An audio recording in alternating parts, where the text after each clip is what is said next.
আসসালামু আলাইকুম সবাইকে। কম্বোডিয়াদের দোকানগুলো দেখাবো, তার পাশাপাশি এখানে বাঙালি কিছু দোকান দিছে সেগুলো দেখাবো। কম্বোডিয়ারা কী সিস্টেমের দোকান আছে আমি সেগুলো দেখাই। আর হচ্ছে বাঙালিরও এখানে দোকান আছে সেগুলো দেখাবো। এই হচ্ছে নির্মাণ সাইটগুলো, আর পাশেই হচ্ছে দোকানগুলো বিশাল দোকান, এখানে দুনিয়ার দোকান গেছে এদিকে। আচ্ছা, আমি এদিকে দেখাই। এই হচ্ছে কম্বোডিয়ানরা ভাত বিক্রি করতেছে, ভাত, তারপর হচ্ছে যা যা থাকে আর কি প্যাকেটে।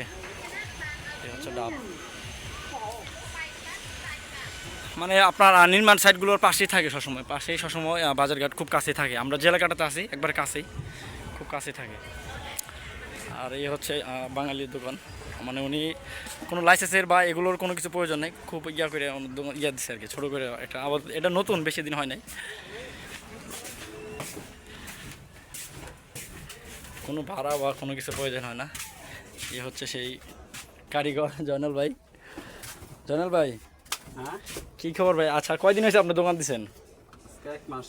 1 মাস, যাক। কেমন চলতেছে ভাই? আছে তো মোটামুটি ভালোই। যাই হোক, আপনি তো বাংলাদেশে এমনি আগে কারিগর ছিলেন নাকি? হ্যাঁ, বেকারি করছি। বাঙালি কারিগর ছিল, যে উনি এই অভিজ্ঞতার কারণে উনি যে অভিজ্ঞতা, তো সেই অভিজ্ঞতায় আলহামদুলিল্লাহ দোকান দিচ্ছেন। আলহামদুলিল্লাহ আমাদের এখানে বাঙালিও আছে অনেক, প্রচুর পরিমাণ বাঙালি। তো আলহামদুলিল্লাহ ওই যে অলরেডি পুরি আছে, পুরি বানানো হয়ে গেছে, ভাত, তারপর পুরি, তারপর হচ্ছে আরও যা আর কি। তো আপনার দোকানটা অনেকে দেখবেন কিন্তু গ্রামের মতো আর কি, সিস্টেমটা পুরোপুরি একটা গ্রামের মতোই বলতে পারেন। যে এগুলো কিন্তু আমি বলছি যে কম্বোডিয়া কিন্তু বেশি একটা বড় লোক না। তো ওই হিসাবে ওই যে গ্রাম, ওরাও যেমনি দোকান আছে, আমাদের বাঙালি সেম একই সিস্টেমে দোকান আছে।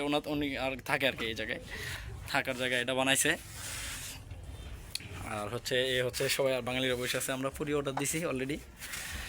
তো এই আর কি।